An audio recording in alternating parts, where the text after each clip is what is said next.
Point de repère, c'est toute la complexité de l'histoire, accessible au grand public. Je suis Jeanny Donte, historien.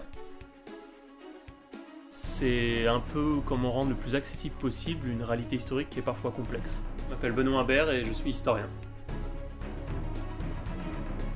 Point de repère nous permet de ramener à la vie des moments forts de l'histoire par la recherche, l'image, le costume et l'action. Corentin Olive, historien et accessoiriste. Finalement, la série Point de repère, elle s'inscrit un peu dans cette fameuse citation que tous les historiens connaissent. Paul Valéry disait « Les événements m'ennuient parce que les événements, ça n'est que l'écume des choses. Et moi, ce qui m'intéresse, c'est la mer parce que c'est dans la mer que l'on pêche. » Je m'appelle Vincent Chalet et j'enseigne l'histoire médiévale en tant que maître de conférence à l'université Paul Valéry à Montpellier. Point de repère est une série documentaire historique. Ça signifie que nous cherchons au maximum à respecter la véracité des faits.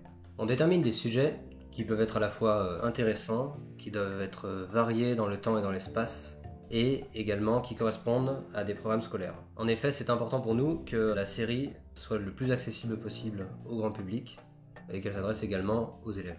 On va prendre l'événement comme étant un révélateur de structure, un révélateur de société, et qu'à partir d'un événement, on va tisser un certain nombre de fils qui vont permettre de comprendre aussi les enchaînements, les emboîtements de séquences, la structure de la société, etc. On a toujours une réunion préalable avec le réalisateur qui nous donne un certain nombre d'idées, d'axes visuels, ce qui nous permet en fait de tracer une sorte de feuille de route qui nous permet ensuite d'entamer nos différentes recherches. Ce qu'on fait, c'est qu'on applique toujours une méthode universitaire de critique des sources que l'on met ensuite en perspective avec les différentes études qui ont été faites sur le sujet. On se limite jamais uniquement aux études françaises. Et à partir de là, on va bâtir une synthèse à destination du réalisateur.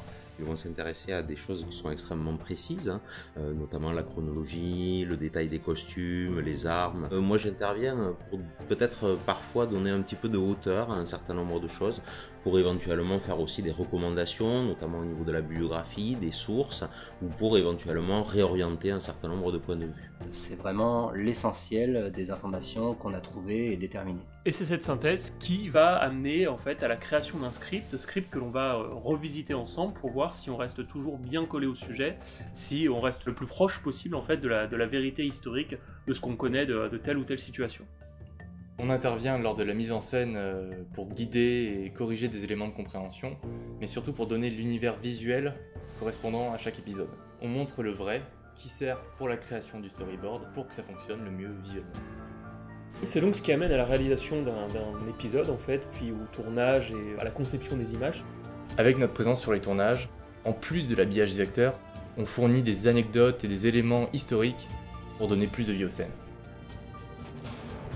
Il faut bien voir que nous sommes présents à quasiment toutes les étapes de la production, et tout cela dans le but de garantir le maximum de véracité historique. Alors on intervient encore pour guider les graphistes, une fois qu'ils ont mis en place tous les éléments de décor, pour voir s'il n'y a pas d'incompréhension générale ou d'erreur de leur part qui amènerait à une erreur historique. Et là on les reguide éventuellement pour faire des changements ou qui pourraient manquer. L'historien, il a l'avantage finalement sur tout le monde, c'est que lui, il connaît la suite de l'histoire. Et donc, c'est pour lui parfois très difficile de se replacer finalement dans la séquence historique et d'imaginer une autre fin qui aurait pu advenir.